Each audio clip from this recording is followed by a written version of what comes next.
Allahumma sholli ala Muhammad wa ala ali Muhammad kama shallaita ala Ibrahim wa ala ali Ibrahim wa barik ala Muhammad wa ala ali Muhammad kama barakta ala Ibrahim wa ala ali Ibrahim fil alamin innaka Hamidum Majid. Subhanakallahumma la ilma lana illa ma 'allamtana innaka antal alimul hakim. Allahumma inna nas'aluka ilman nafi'an wa rizqan tayyiban wa amalan mutaqabbalan. Allahumma iftah lana futuhal arifin wa ja'alna minal fuqaha'il amilin. Allahumma inna na'udzubika min ilmin la yanfa' wa min qalbin la yakhsha' wa min nafsin la tashba' wa min da'watin la yustajabu laha. Amma ba'du, para santri yang dirahmati oleh Allah Subhanahu wa taala. Kita pada pagi hari ini insyaallah melanjutkan pembahasan kitab Tafsir Jalalain. Fokus di juz 30.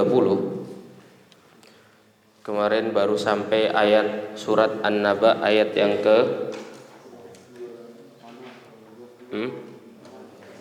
26 ya, jazaa'u wifaqa.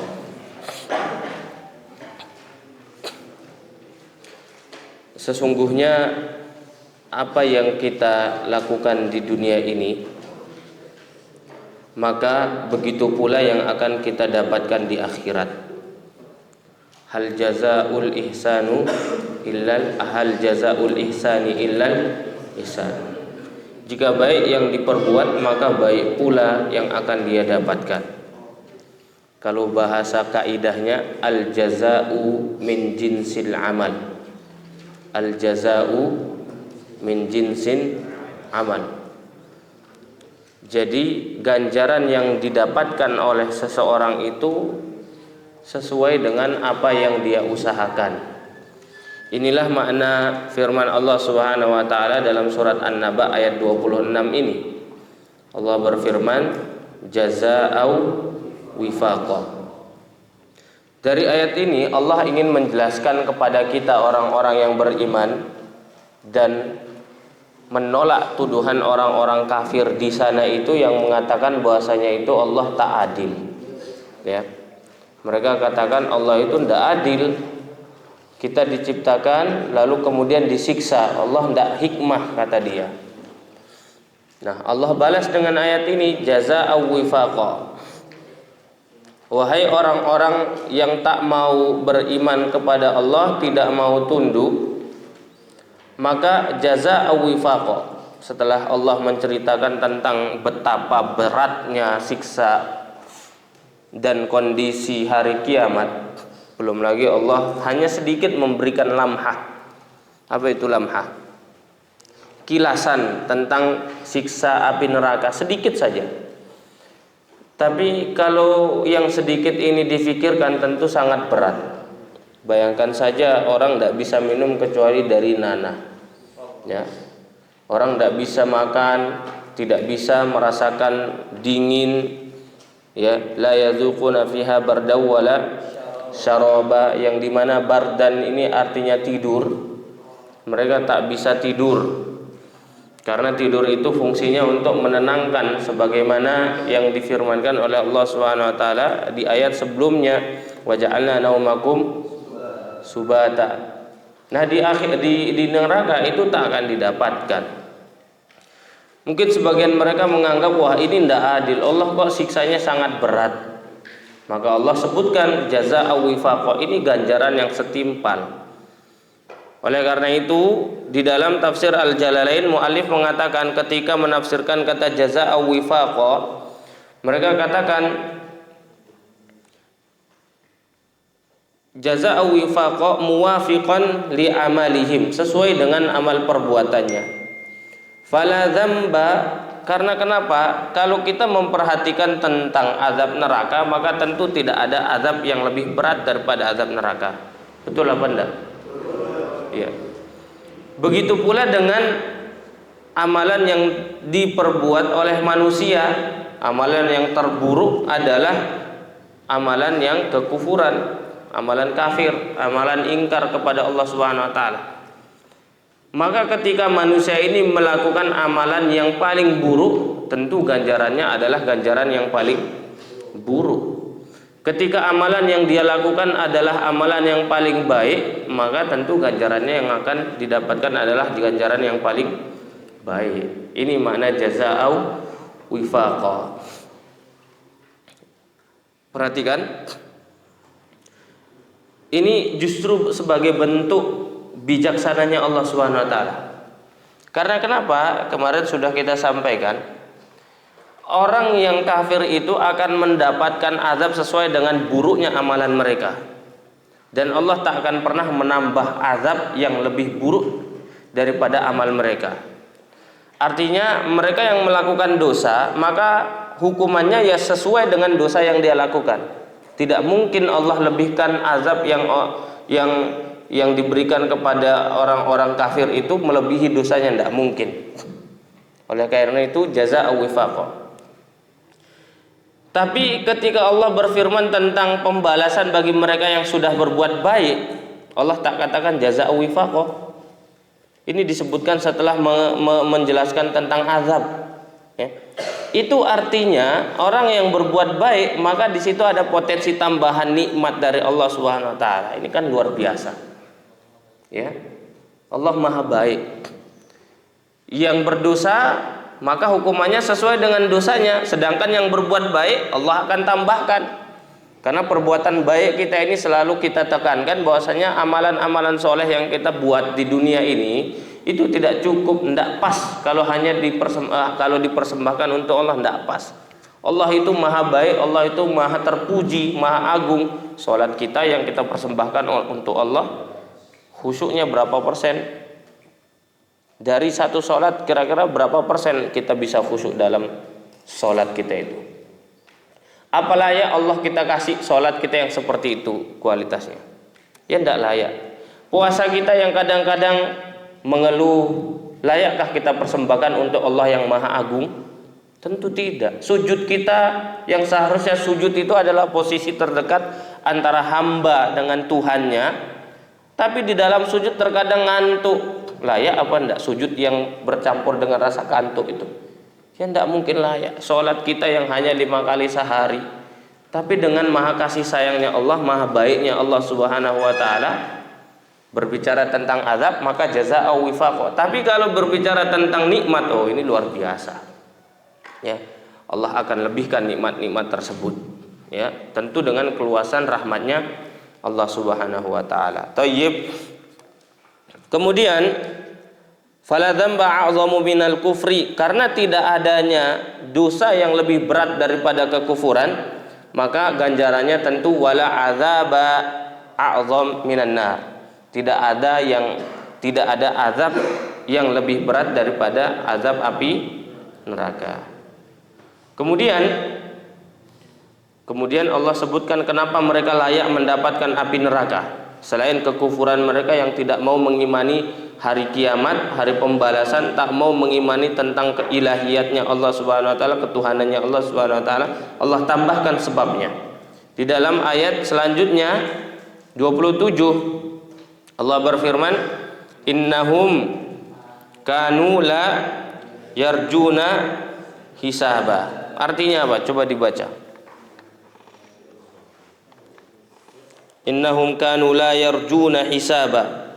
Artinya bahasa Indonesianya, sesungguhnya dahulu mereka tidak pernah mengharapkan perhitungan. Nah, tidak pernah mengharapkan hisab, tidak pernah mengharapkan pengadilan. Ini kalau misalkan di bahasa Indonesia mungkin agak sedikit lembut, padahal ini sebenarnya bahasa sindiran. Innahum la yarjuna, kalau mereka tidak mengharap berarti mereka yakin apa enggak? Enggak yakin. Ini bahasa sindiran yang amat keras. Ya, mereka itu enggak yakin dengan azab ini, enggak yakin. Mereka enggak yakin dengan hari pembalasan itu, enggak yakin. Ini maknanya. Ya, sehingga kalau di dalam terjemah tafsiriyah itu diartikan dengan kata semasa di dunia kaum kafir itu tidak takut dan tidak percaya kepada siksa akhirat. Nah, ini lebih mantap ini tafsirnya. Ya. Karena kalau misalkan ketidak ada harapan itu biasa-biasa saja. Enggak. Si fulan itu enggak diharapkan keberhasilannya. Nauzubillah min dzalik. Contoh seperti itu. Enggak diharapkan. Artinya kalau tidak diharapkan mungkin masih ada potensi. Tapi mungkin keinginannya kurang. Tapi kalau misalkan diartikan dengan kata mereka itu enggak takut dengan azab, enggak beriman, ya seperti itu memang yang kejadiannya. Sehingga la yarjuna hisaba ini maknanya apa? Ketidak ada harapan itu lahir dari ketidakpercayaan mereka terhadap Allah Subhanahu wa taala tentang akhirat. Nah, ini luar biasa. Pantas saja mereka mendapatkan azab yang begitu berat. Ya, mereka kufur. Ini bentuk kekufuran pertama ini. Mereka tidak mau percaya bahwasanya adanya hari kebangkitan. Sehingga dalam ayat terakhir surat An-Naba ini akan dijelaskan tentang hari kebangkitan juga. Allah sebutkan logika rasionalnya, bagaimana bisa kita itu nanti kembali dengan keadaan semula ketika di dunia. Allah jelaskan itu semua. Kemudian di sini dijelaskan innahum kanu la yarjuna bimakna la yakhafuna. Mereka tidak takut. Nah, ini tafsirnya. La yarjuna bimakna la yakhafuna. Tidak takut hisaba bimakna ya perhitungan pembalasan. Kenapa mereka tak yakin itu? Liingkarihimul ba'ts. Ya bagaimana mereka akan meyakini adanya hari pembalasan? Hari kiamat saja mereka tidak yakini. Mereka tak akan yakin, tak akan pernah mengetahui dan tidak mau mengetahui tentang apa yang akan didapatkan di neraka. Mereka tidak yakin itu. Kenapa bisa seperti itu? Karena tidak yakin kepada hari kiamat. Terjadi kholal terhadap rukun iman yang keberapa ini? Yang keberapa? Yang kelima. Allah Subhanahu wa taala kalau berbicara tentang iman itu selalu menyandingkan iman kepada Allah dengan iman kepada hari kiamat. Karena memang runtutan iman kepada hari kiamat ini banyak. Tidak hanya sekedar iman kepada hari kebangkitan, tidak. Tapi kalau di dalam kita baca dalam manzumahnya Syekh Amir Bahjat, judulnya Tauhid wal Iman, ternyata iman kepada hari kiamat itu bukan hanya kepada hari kiamat yang gunung-gunung berterbangan seperti anai-anai, dunia hancur, langit runtuh. Bukan hanya sekedar itu. Tapi iman kepada hari kiamat itu juga berkaitan dengan iman kepada apa yang berkaitan dengan hari kiamat. Apa saja yang berkaitan dengan hari kiamat? Sebelum kita menghadapi hari kiamat, apa dulu yang dihadapi? Kematian, alam kubur, alam barzakh. Bisa tidak menghadapi hari kiamat kecuali tanpa mati? Tidak bisa. Ketika mereka tak mengimani hari kiamat, maka itu secara otomatis tidak mengimani alam barzakh. Oh, ini berkali-kali lipat berarti kekufuran yang dia lakukan. Tidak mengimani alam barzakh, tidak mengimani azab kubur, tidak mengimani sebelum itu azab kubur. Selain azab kubur, di kuburan kita akan dapat apa juga? Nauzubillah, azab kubur. Ya. Di dalam kubur itu manusia itu akan menghadapi azab kubur dan nikmat kubur. Makanya kita diajarkan doa, Allahumma ja'al qabrahu raudhatan min riyadil jannah wa la taj'al qabrahu hufratan min hufarin niron. Nah, ini doanya ini. Jadi immal azab wa imma an-ni'mah. Sejak kubur itu bisa jadi kuburan menjadi bagian dari neraka, tapi bisa juga menjadi bagian daripada surga, dan ini tidak diimani. Ya, gara-gara kenapa kok tidak diimani itu? Ya karena mereka tidak percaya tentang hari kiamat. Yo kalau mati, yo mati saja, seperti itu. Yang dalam pikirannya seperti mati ya kayak matinya kucing, jadi tanah udah tidak dibangkitkan. Ya padahal kucing pun kelak dibangkitkan dengan teori-teori keimanan yang ada di dalam syariat Islam. Ya, seperti itu. Tayyib. Wakadzabu, ayat selanjutnya, wakadzabu bi ayatina kidzaba. Kalau artinya apa itu?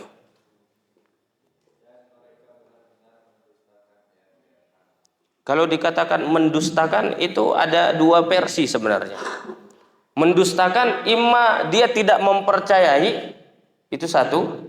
Misalkan ada fulan dia bilang, fulan datang bilang besok libur loh. Maka keadaan pendengarnya ada dua. Satu, dia tidak percaya, yang berarti bukan berarti bahwasanya si fulan itu bohong. Ini tingkatan pertama. Yang kedua, dia tidak percaya sekaligus meyakini bahwasanya si fulan itu bohong. Nah, kadzdzaba yukadzibu maknanya itu. Dia tidak percaya sekaligus menganggap orang yang membawa berita tentang kiamat itu berbohong. Ini berlipat ganda. Itu makna dari kadzdzaba yukadzibu. Kalau kadziba yakdzibu, bohong. Kalau kadzdzaba yukadzibu, dia tidak percaya, dia ingkar sekaligus dia menganggap orang yang membawa kabar berita itu bohong. Ini berlipat ganda ini pengingkarannya. Jelas? Sehingga kadzdzaba yukadzibu menggunakan wazan fa'ala yufa'ilu dalam Al-Quran maknanya kafaro, kafir. Mereka telah kafir. Ya. Kemudian wa kadzdzabu bi ayatina bimakna Al-Quran. Mereka mengingkari apa yang dimuat di dalam Al-Quran dan menganggap Al-Quran itu bohong. Ini maknanya. Dan ini yang dilakukan kepada Nabi Muhammad SAW. Mereka tak percaya dengan Nabi Muhammad sekaligus menganggap Nabi Muhammad itu pembohong, pendusta, usturah, asatirul awwalin. Semuanya tidak dipercaya. Al-Quran tak dipercaya sehingga dianggap ini dongeng-dongeng orang terdahulu saja. Yang membawa kabar berita pun tidak lolos dari celaan itu. Ini si pembawa berita ini pembawa berita bohong. Beritanya bohong, orangnya juga tukang bohong. Ini yang dilakukan oleh orang-orang kafir Quraisy dulu. Makanya fiil yang digunakan di sini bukan kadziba tapi kadzdzaba, fa'ala. Allah Ta'ala alam, mungkin bisa kita jadikan maknanya adalah didalalati ala taksir, berlipat ganda. Ya, atau juga bisa bimakna yang terakhir, yakni mengambil listiqaqi makna min maf'ul. Nah, ini perlu dipelajari amtsilah tasrifiyahnya lagi, itu bisa diulang. Taib. Kemudian alhamdulillah, masya Allah. Taib. Wa kulla syai'in ahsainahu kitaba. Ini ya. Jadi Al-Quran bi ayatina bimana madza? Al-Quran. Mereka tak percaya Al-Quran. Kidzaba. Nah, kidzaba ini wazannya apa ini? Harusnya kan kalau kadzdzaba yukadzibu, kalau dia maf'ulnya maf'ul apa? Maf'ul bi atau maf'ul mutlak atau maf'ul fihi atau maf'ul li ajli? Apa ini? Maf'ul mutlak dengan pengulangan masdar ya. Ini maf'ul aja udah ada banyak loh. Antum harus belajar. Kita semua harus murojaah itu. Maf'ul ada berapa? Ada banyak Ustaz. Entah berapa enggak tahu, wallahu a'lam. Ini lebih selamat jawaban seperti itu. Ada maf'ul bihi, maf'ul li ajlihi, maf'ul fi. Ya, maf'ul fi itu tentang maf'ul tentang makan, dan maf'ul mutlak. Nah, ini maksudnya maf'ul mutlak. Harusnya kalau kadzdzaba yukadzibu itu seperti sependek pengetahuan kita kan, kadzdzaba masdarnya apa? Takdzib. Wa kallamallahu Musa taklima. Nah, ini kok malah kadzdzaba Ustaz? Nah, coba kita ulangi, berarti wazannya fa'ala yufa'ilu. Masih ingat enggak? Apa coba? Bisa enggak? Wahid isnan salah sarba. Fa'ala yufa'ilu taf'ilan tif'alan. Ternyata salah satu bentuk masdar dari fa'ala adalah tif'alan. Kidzaba ini bentuk masdar dari tif'alan. Jelas? Ini wazannya tif'al, memang jarang dipakai. Biasanya kalau memakai maf'ul mutlak, fi'il kadzdzaba, fi'il fa'ala itu masdarnya dipakai taf'il. Nah, ini pakainya tif'al. Jelas? Maknanya sama. Taib. Makanya sini dikatakan kidzdzaba maknanya adalah takdziban, sama-sama masdar dari fi'il apa? Kadzdzaba yang wazannya fa'ala. Yang belakang-belakang ini ngerti enggak? Yang belum pernah belajar sorof, ngerti ya? Nah, insyaallah biiznillah taala, pelan-pelan. Tayyib. Setiap amal kaum kafir ini, wa kulla syai'in ahsainahu kitaba. Coba dibaca artinya.